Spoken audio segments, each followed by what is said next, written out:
Hi, friends. Welcome to this week's American Mussar Community Gathering.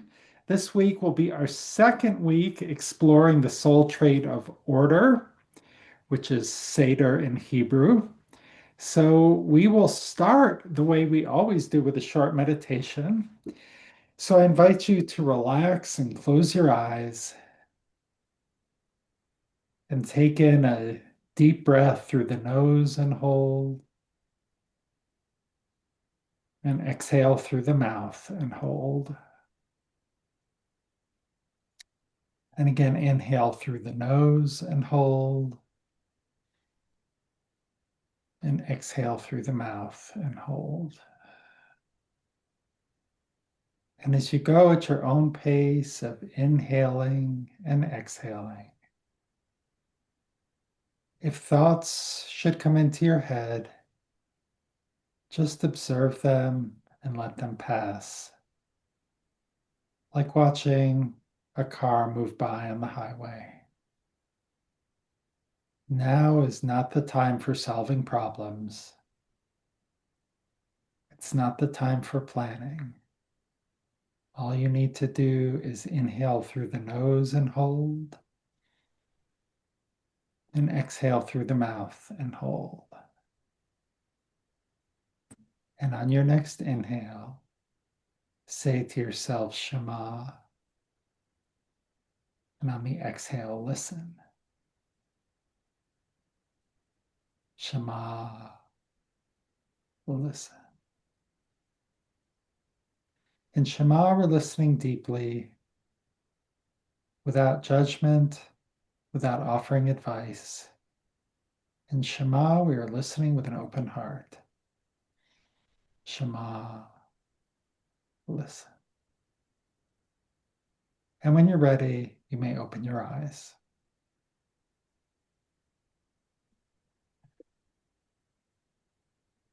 Well, hello to Bonnie and Joyce and Marjorie and Belle. Nice to see you. Okay, so, and Nico won't be able to join us, but he did want me to say hi to everybody. So, hello from Nico. Okay, so let's get started.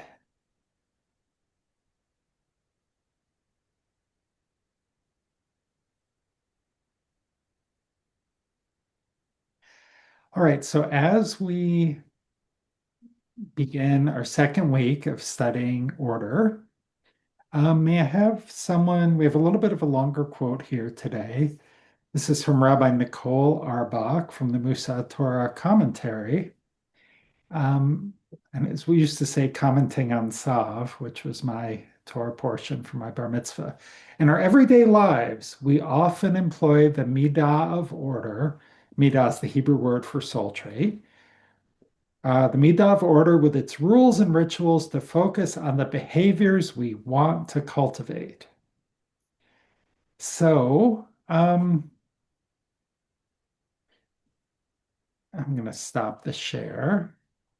So I thought this would be a good kind of starting point for a conversation. What are some of the things that you do to kind of help bring order to your life? Maybe it's an app, maybe it's a list, maybe it's you don't go by order, you just whatever piece of paper is closest to you on the desk is where you get started.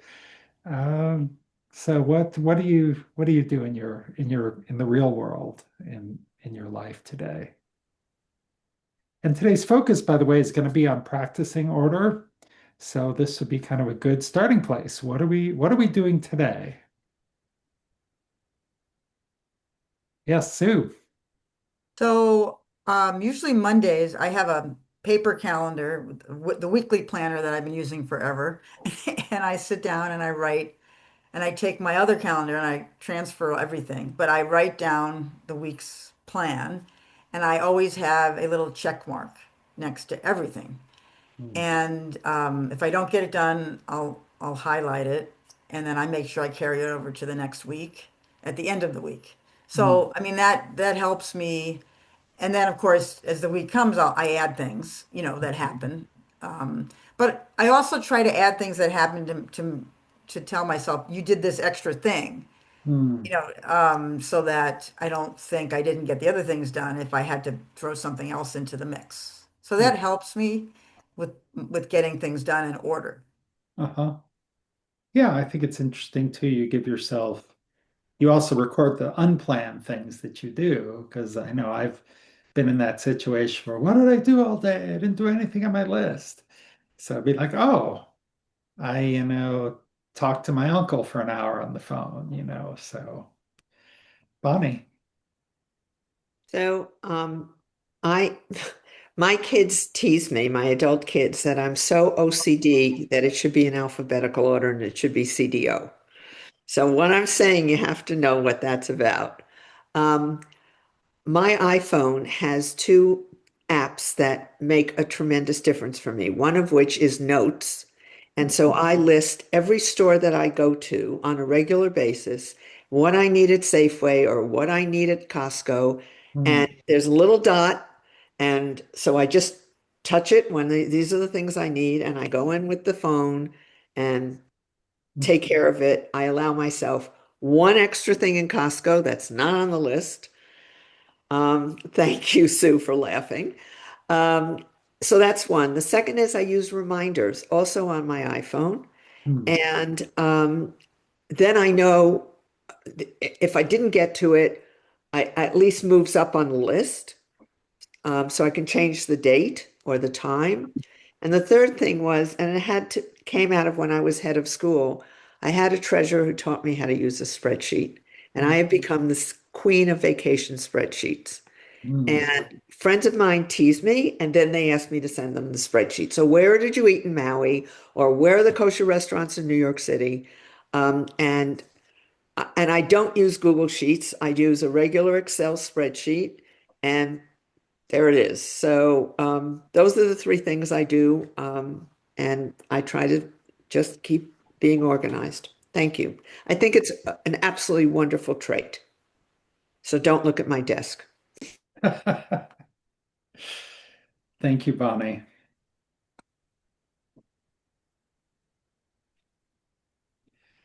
Yeah, my wife and I use Evernote. That's kind of which lets you share information between people. It goes between your computer, and I have my to-do list there and our grocery list, which is pretty helpful. And I kind of go in and out of to-do lists, and right now I'm more likely to just put something on the calendar for it's like, okay, Tuesday from 3 to 4, I'm going to work on this. So I do that sometimes too. Toby.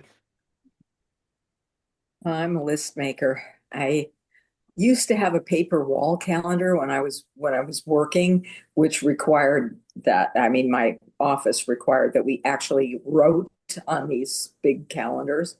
So I kind of got into the habit of doing that, but that really didn't function after I retired.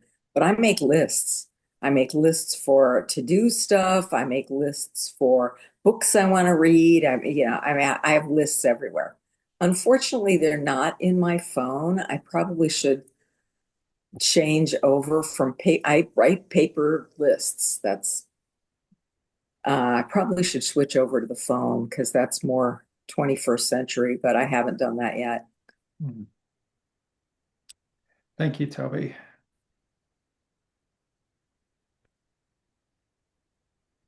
Anyone else have ways that order kind of impacts their lives? Yes, Sarah. I'm taking notes of all these good ideas because I need to do all of them. One of the things I do is I use my calendar in my iPhone and I put things down, repeated meetings, classes that I attend, and that kind of helps me. And so often appointments. So it's easy for me to keep track. And I've just now started to do lists again, paper lists, because I used to have like print a monthly paper calendar, and then kind of write things in. And I think I did that in March, but I've already missed April. So maybe I could start for May. Tomorrow's May 1st. It's a good idea. But I'm not that organized. but I exhaust myself with getting things done. So I don't know. I got to pace myself better. Thank you, Sarah. So we'll have Wendy and then Pete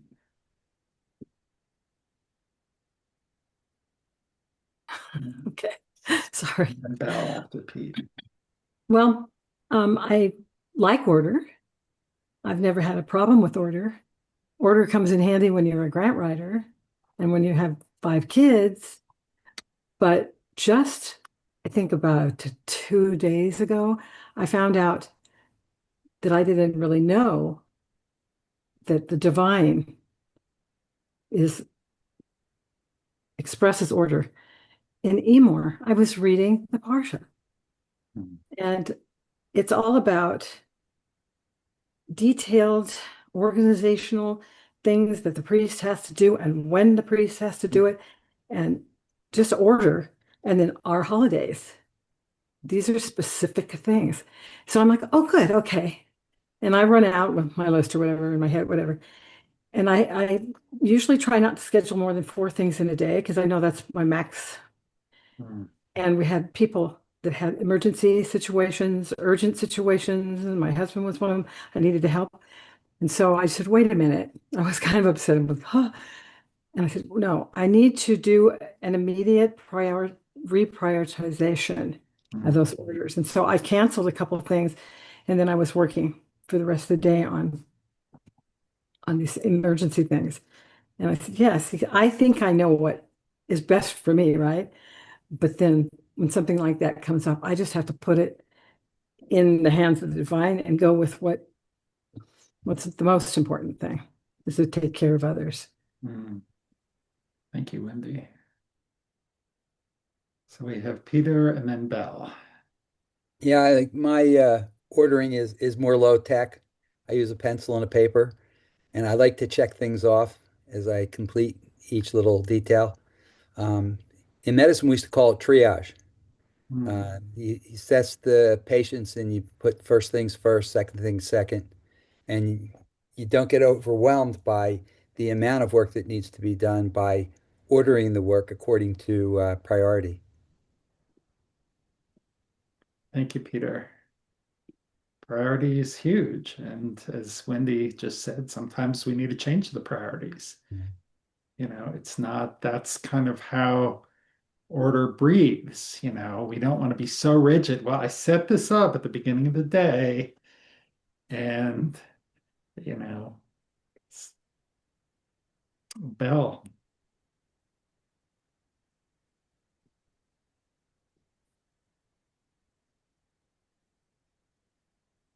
Okay. There Well, you I do a brain drain with paper and pencil. I write everything, things that are important, things that are not important, things that I call um, just things that get in the way, like tripping over something that needs to be moved or tacked down.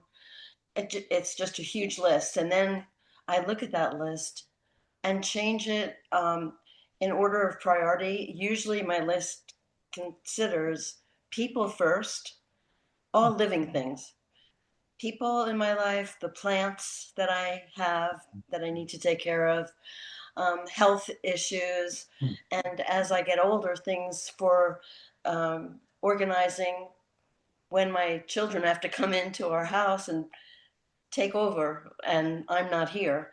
Mhm. So I think a lot of the things that I'm working on right now are computer issues, Mhm. passwords. So I do a little bit of that every day to get that to be able to be handed over and to be understood. And then I leave room, for things that just pop up that I have to handle. And I do like to check things off. It feels really good.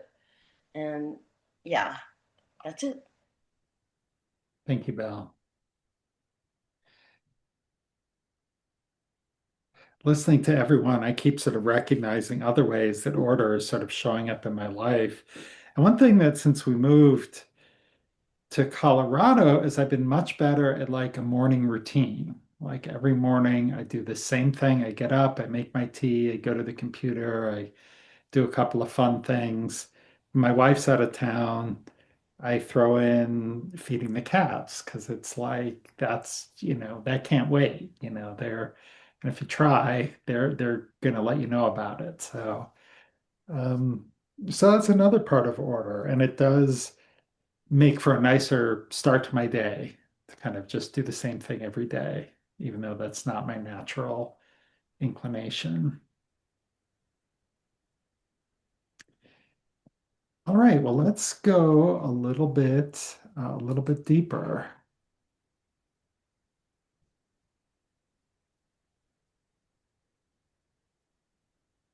So as a reminder, we have a spectrum of order. Um, so I'll paraphrase this, but this is from Rabbi David Jaffe, and he is talking about a teaching originally from Rabbi Simcha Zissel Ziv of Kelm, one of the big shots of the Lithuanian Mussar community, and they talk about this metaphor of a necklace of pearls with a clasp. And we might think that the pearls are essential, but without the clasp, they would all scatter. And so order is kind of like the clasp on the necklace with respect to all the other soul traits. Because if we don't have some level of order, things just scatter all over the place. So I'm going to stop the share. So I'm just curious, what is your reaction to that? Is order kind of the central soul trait? Is it the clasp on the pearls? We don't have it, are we sunk? What are your thoughts? Yeah, Aileen? I don't think it's the central soul trait, but I think Mhm, it's a really important one. I think things ultimately like trust and humility are maybe more central. mhm, Um, but I think the ability to organize what you want to do in a day or how you want to live your life, mhm, uh, and then do it in such a way that you actually do it is mhm, really important. And so I do think the clasp is perhaps the most important thing. mhm, Well, is the essential thing on the necklace. mhm. Thank you, Aileen. Other thoughts? Yeah, Margie. Well, I've been thinking a lot about order over the week. Is it central? I think it depends on what circumstances you're in. But I do think that there are other partner midot, like patience. And I've put a lot of, I don't know if there's a Hebrew word for focus, if that's a midah necessary. But It probably it is a midah, but I don't know the Hebrew word. yeah. So I guess as a part of, if you're defining the parts of what comprise order, the clasp, I guess, is your central focus point, and then you go around from there. Hmm. Whether it's interesting, is that a crucial midat for Musar? I mean, is that one of the most important?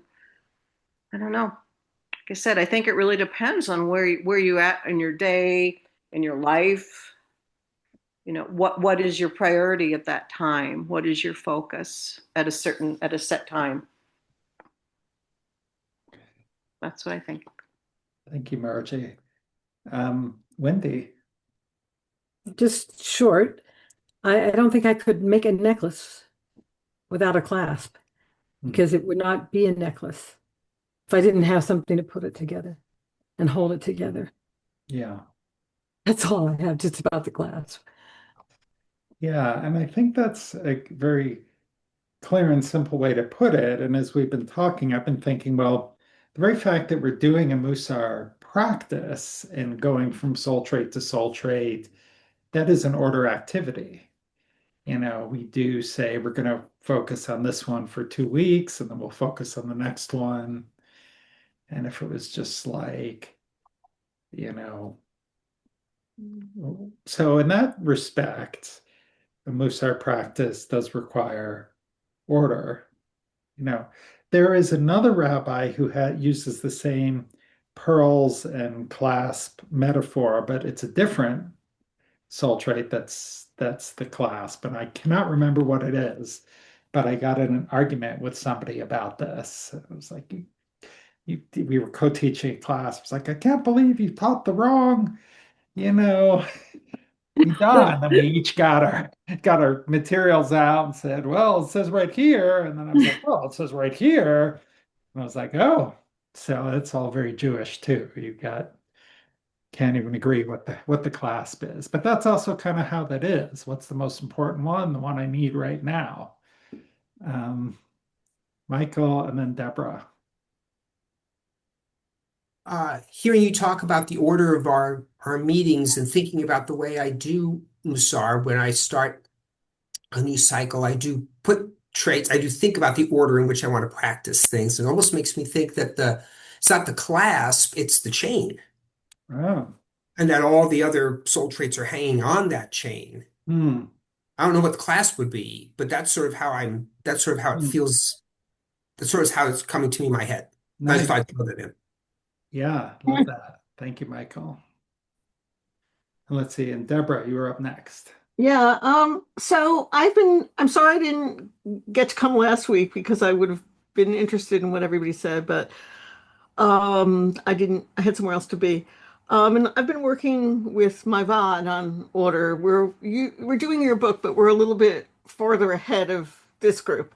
Mhm. So I think about it a lot. I mean, I make lists and then I don't really pay attention to them. I tend to be happiest when I'm spontaneous. Hmm. And my life feels better when I'm spontaneous, but I get everything done. I've been a Hmm. bit of a procrastinator forever, but I get everything done.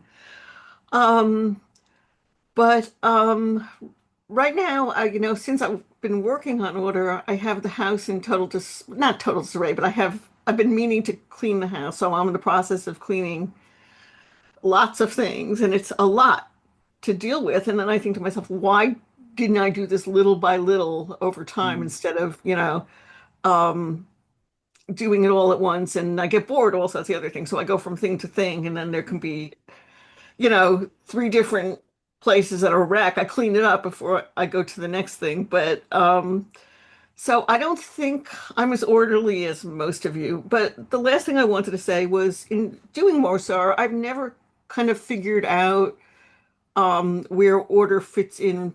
I'm not a real believer in God, but it doesn't really matter. But where order fits in relation to God, I don't see it the same way I see other midot, like forgiveness and trust and faith and all of that. So I don't know if you guys talked about that last week or not, but We did not, but I certainly have a thought, but I'm happy to open it up to the group. Pete, I see you jumped right Yeah, up. in terms of its relationship to God, there's order in everything. mhm. Night comes before day. It's just the way the world is Creation. set. And so I think, I don't know, I'm not a big believer in God, but I think you give God credit for that from the beginning. Hmm. The other thing is that order is kind of like entropy, in that in a closed system, entropy always goes to zero, it always falls, and without work, it becomes chaos. Thank you, Pete. Sue. I think we talked earlier about the Torah portion too, Emor, that there's the order, and I think that's divine of the holidays. I mean, we have so much order in our with our Jewish people of, Rosh Hashanah, Yom Kippur, Sukkot, Shavuot. I mean, there are so many holidays and they fall always on a set time. So I think of that as really orderly, and I kind of relate it to divine, creation of the world, creation of the holidays, creation of, our celebrations, how we observe. So that was my thought. Thank you, Sue. I will add two things. One is similar to what you said. I think about like order and the divine in terms of like the laws of the universe, the motions of the planets and the stars, you know, Creation. day and night. Um, and just a little preview, actually, for Torah study on Saturday, we're going to be talking about this issue of order, and we're going to be bringing in the Dead Sea Scrolls because the Dead Sea Scrolls were from this sect which went off and was separate from everyone else. And why did they leave? It was a disagreement over the calendar. They didn't like the lunar calendar. They used the celestial calendar. And so if you have different calendars, Passover is going to fall on different days. And they said, you're doing everything on the wrong day. So, and that's a desecration.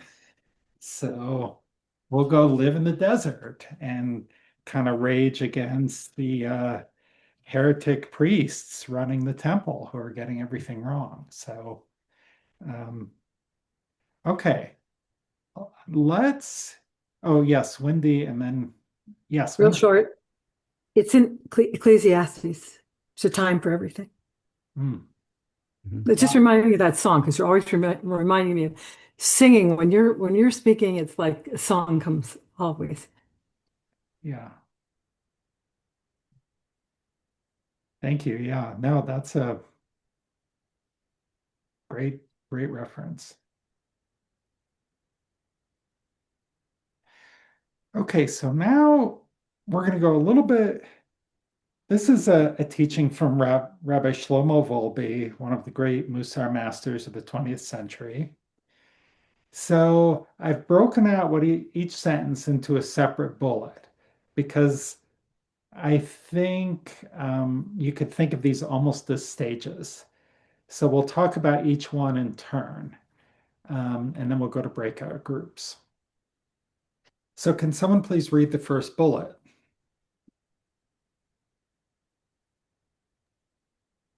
I will. Bonnie, I will. Go ahead, Bonnie. To maintain proper order in our lives, we must establish it with wisdom, understanding, and knowledge, and only then will it endure.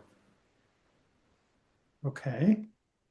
So to establish order, we must establish it with wisdom and understanding and knowledge. So what is he saying? What is kind of this first step?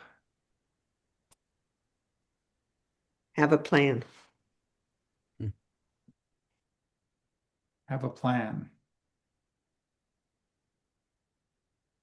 Okay. Say more about that. What about a plan? Do we just kind of go and just start free thinking our plan or For me, it means knowing where the beginning, middle, and end hopefully will be, that I'm not stepping on somebody else's toes because I'm a problem solver. Mhm. Um, and I think that takes the wisdom. I'm just looking at did did I miss it? Did you take it off I the? took it off, but I'm about to put it in the chat. Okay.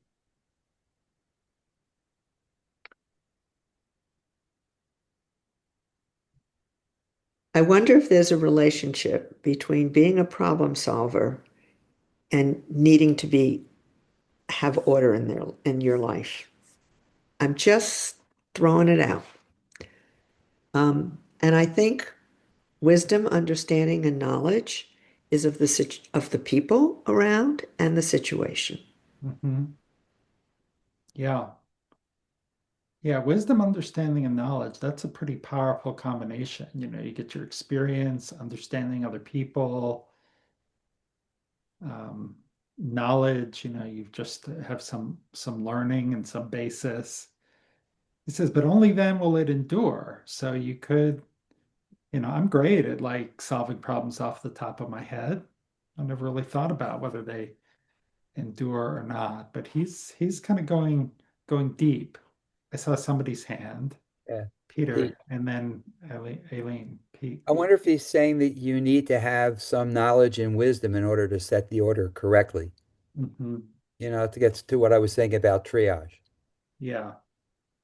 Yeah, it could be. I mean, there's certainly a lot of people who are willing to kind of make plans, but they may not know what they're doing or what they're talking about. So, maybe they're not the right people to be planning something. Um, so Aileen and then Sue. I was actually just going to give Peter's earlier an example. As an example, I think if you've got a physician who is experienced and wise, and in a emergent situation, you want to, that person's probably going to do a good job of setting priorities, whereas you've got somebody who's new at it and hasn't really learned everything yet. May not do as good of a job. So I think it's really important. Thank you, Aileen. Sue and then Wendy. I also wanted to bring up another, we talk about, the order of where do you keep your keys or where do where's your purse? And so I think that's really important in terms of wisdom and knowledge, and that's for the long term too, because you have to be wise. Okay, if I'm going to put my keys here, is that a good place? Am I going to remember that every day? I mean, that's a certain order that we've talked about before about the keys, where do you put them and can you find them again? So I think that requires wisdom and knowledge. And what was the third thing? It was wisdom, knowledge, and I don't remember now. Right? And for the long term too, think about that. And then to realize Understanding. if what was that? Understanding. Understanding because what if it's not working for you? What if you just that's not a good place for my keys, So Right. then, to move them. Hmm. So that's another part of order, I think.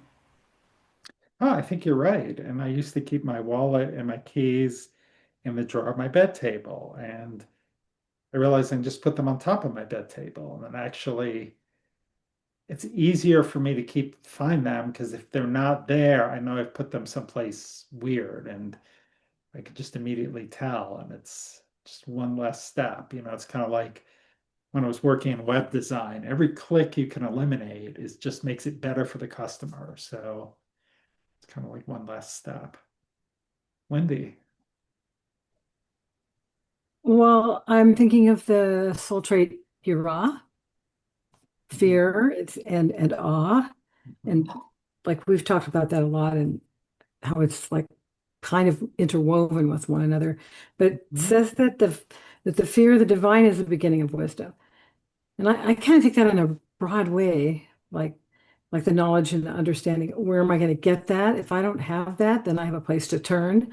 And I kind of had that the other day when I had to, cut some things out so that I could get on the typewriter and type a contract for some people who were going to actually lose about $400,000 if it wasn't typed and in their hands last night. So that's what it was. It's kind of like I just knew that that's something that the divine would have me do, and Mhm. the rest was all not that important. So just Uriah, I just go with that. Ura might have been the other clasp, actually. Yeah. Margie. I think it's also, I think like Wendy, you were saying, like you go along with order, but I think that you have to have the wisdom, understanding, and the knowledge to be able to pivot. Mhm. Certain things,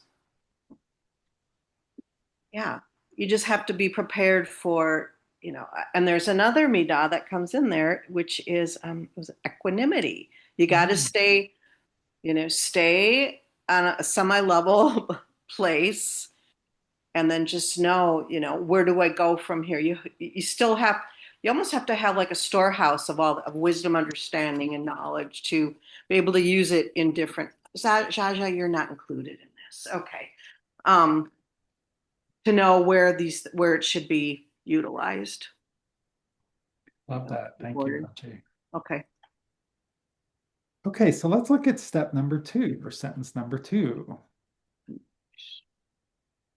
Each of us must first contemplate, what do I really want to accomplish in my spiritual life? Okay, so I'm going to stop the share. So we've talked about, this wisdom, this understanding, and then what is he talking about here?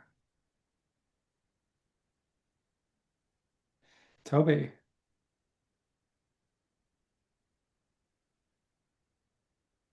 If you can remember to unmute, please. Sorry There about you go. that. I think if you don't know where you're going, if you don't have some overall picture of what you want to accomplish or what you want to get done, you're gonna probably get caught up in some other stuff, and then the goal will not have been met. I think about accomplishing a certain number of things during the day that go towards a particular goal. Like, let's say you want to have a party. Well, there's a bunch of stuff you got to do, I guess, anyway. I Mhm. suppose a spontaneous party is not impossible, but you got to buy the booze and the ice and the food and Mhm. all of those things and make sure that your house is at least civilized for your people to come over. There's a bunch of stuff that you have to do each time you make a plan. And if you don't get some of it done, it might not result in such a great party. Yeah, yeah, absolutely. You brought in the word goal, which I think is, and some good examples of that. Pete? Yeah, that's exactly where I was going with it. Um, in my medical practice, we used to sit down as partners at least once a year, and we would set goals, professional goals, personal goals, Mhm. and then we would during the year review them and make sure that we were on track for those things that we had set out to do. I found that to be incredibly powerful. Yeah, thank you, Pete. And you can be great at triage, but which is almost like where we started. But he says, but even before that, what's the big picture? Where are you going? What do you want to accomplish in your life? And so here he's brought this directly into the spiritual life. What do you want to accomplish with your Musar practice? What do you want to, you know, oh, I want to work on my relationships. I want to work on whatever it may be. Wendy. This makes me think about the trait of enthusiasm, Mhm, and it helps me to realize that that question for me is mhm, is my clasp. Because what do you want to accomplish in your spiritual life? Well, I am so enthusiastic, things come up. I go, that works. So I like this. I will hop on all of those things. And without answering this question before I hop onto that, I'm not keeping that the spectrum, I'm not balanced in enthusiasm. So this has helped me a lot. Musar has mhm. actually brought me to this place where I can say no. And it's not like I think I'm the only one that can do it, but I get enthusiastic. So it kind of enthusiasm can hamper your spiritual life if you do too much. Yeah, you chase after I like some this new question. shiny. I'm going to put this question on my wall. That is great. Sue, and then we're going to look at the third one because I want to get us to our breakout groups. I just was focused on it spiritually. I thought, well, that was interesting. We all have goals in life, right? But spiritually, and then I'm looking at Judaism. Right now, we're in the period of the Omer, and there's certain each week, if you want to, in addition to counting the day, there's like Hesed and Gevurah. So I'm thinking, okay, to put it in that light, what are my spiritual goals? I want to be kind, and I want to balance that with discipline, which is the Gavora. And that also brings me back to Musar with the balance. But I think of spiritual goals as like kindness and helping others. Mhm. And that's a big part of what a spiritual lifelong quest would be for me. Thank you, Sue. Okay, so our third one, I'm just going to go right into the chat. Maybe I already put it there. Do you see it? There we go. So then once this is carefully determined, what do I want to accomplish? I ask, what am I capable of doing right now? Kind of very similar to what Wendy was saying. Am I the right person for doing this? What can I do? My goal is, I want to be, you know, I want to have 20,000 people on the Mussar call every week. Well, is that something that I'm capable of gathering 20,000 people? I don't want to do that at all, but I'm just trying to say is that partly it's realistic. I want to, walk every 5 miles every day. Well, I only walk once a week now. So how am I going to get to, I could do that as a goal, but I probably couldn't start there right away. So we want to have a comment or two on this.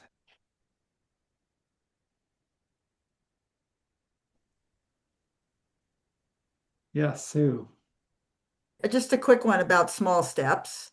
When I set, to be attainable, because the exercise, for example, if you start out, I'm going to walk every day, it just never works. So just, one step at a time, small little increments, I think is helpful. Mhm. Yeah, yeah, the small increments definitely help. Um,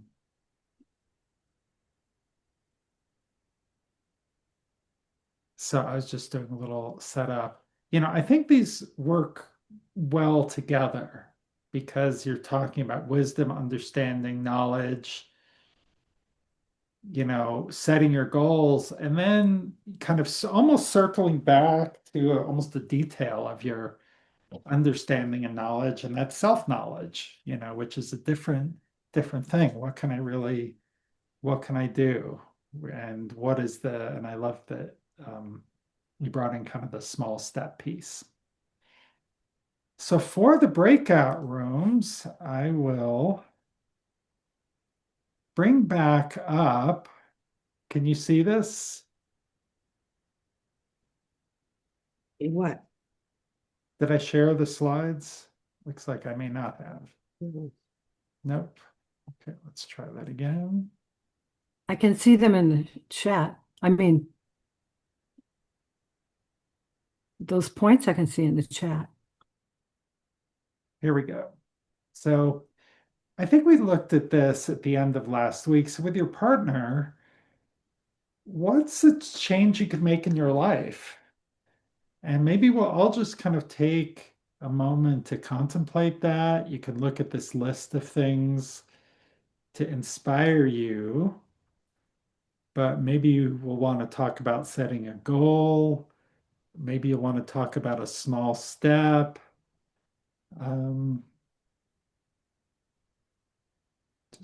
just think about this a little bit. Jot down a few notes if that's helpful to you. And then we'll go into groups and kind of talk about our goals.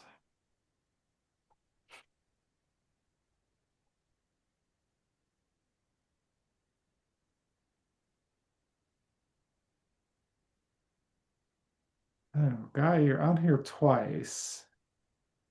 Hmm. All right, I know what I'll do.